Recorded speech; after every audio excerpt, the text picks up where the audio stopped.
আসসালামু আলাইকুম প্রিয় দর্শকবৃন্দ, আশা করি আপনারা সবাই ভালো আছেন। আজ আমি এমন একটি নাটকের গল্প নিয়ে হাজির হয়েছি যা শুধু আপনাকে অবাকই করবে না, বরং ভাবতে বাধ্য করবে একটি পরিবারের ভেতরে কতটা জটিলতা আর অন্ধকার লুকিয়ে থাকতে পারে। শুরুটা খুব সাধারণ, একদম পরিচিত পারিবারিক গল্পের মতো। কিন্তু সময়ের সাথে সাথে আমরা বুঝতে পারি এখানে সবকিছু এতটা সহজ নয়। গল্পের মূল চরিত্র বদরুল একজন পরিশ্রমী মানুষ, যিনি নিজের কষ্টের টাকায় ধীরে ধীরে গড়ে তোলেন একটি স্বপ্ন। কিন্তু সেই স্বপ্নই যখন বাস্তবে রূপ নেয়, তখনই শুরু হয় আসল সমস্যা। কারণ তার খুব কাছের মানুষ, নিজের বড় ভাই, সেই সম্পত্তির দিকে লোভের দৃষ্টি দেয়। এখানেই গল্পটা নেয় এক ভয়ঙ্কর মোড়।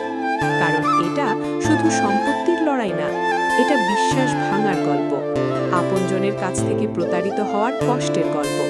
এই জায়গায় মায়া চরিত্রটি গল্পকে আরও গভীর করে তোলে। প্রথমে সে কিছুই বুঝতে পারে না, কিন্তু যখন একে একে সত্য সামনে আসে, তখন তার দৃষ্টিভঙ্গি বদলে যেতে শুরু করে।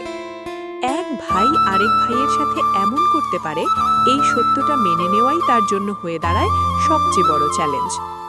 এরপর শুরু হয় সম্পর্কের টানাপড়ন, সন্দেহ আর একের পর এক অপ্রত্যাশিত ঘটনা। অন্যদিকে মরিয়ম ও জামালের গল্প এনে দেয় নতুন এক চমক। একটি পরিকল্পনার অংশ হিসেবে শুরু হওয়া একটি সম্পর্ক ধীরে ধীরে বাস্তব অনুভূতিতে রূপ নিতে থাকে। মরিয়ম বুঝতে পারে, যাকে ক্ষতি করার জন্য তাকে ব্যবহার করা হচ্ছিল, সেই মানুষটিই আসলে তার জীবনের সবচেয়ে কাছের একজন। এই পরিবর্তনটাই গল্পের অন্যতম শক্তিশালী দিক, যেখানে ভালোবাসা সব হিসাব নিকাশকে হার মানিয়ে দেয়।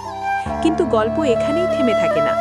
ধীরে ধীরে পুরো পরিবারে ছড়িয়ে পড়ে ভয় আর অবিশ্বাস।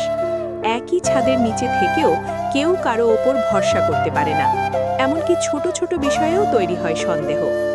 এভাবেই একটি পরিবার ভেতর থেকে ভেঙে পড়তে শুরু করে। এই নাটক আমাদের একটি কঠিন বাস্তবতা দেখায়। লোভ যখন মানুষের মনে জায়গা করে নেয়, তখন সে ঠিক ভুলের পার্থক্য ভুলে যায়। আর অন্যের হক নষ্ট করলে তার ফল এক না একদিন ভোগ করতেই হয়। কারণ সত্য কখনো চিরদিন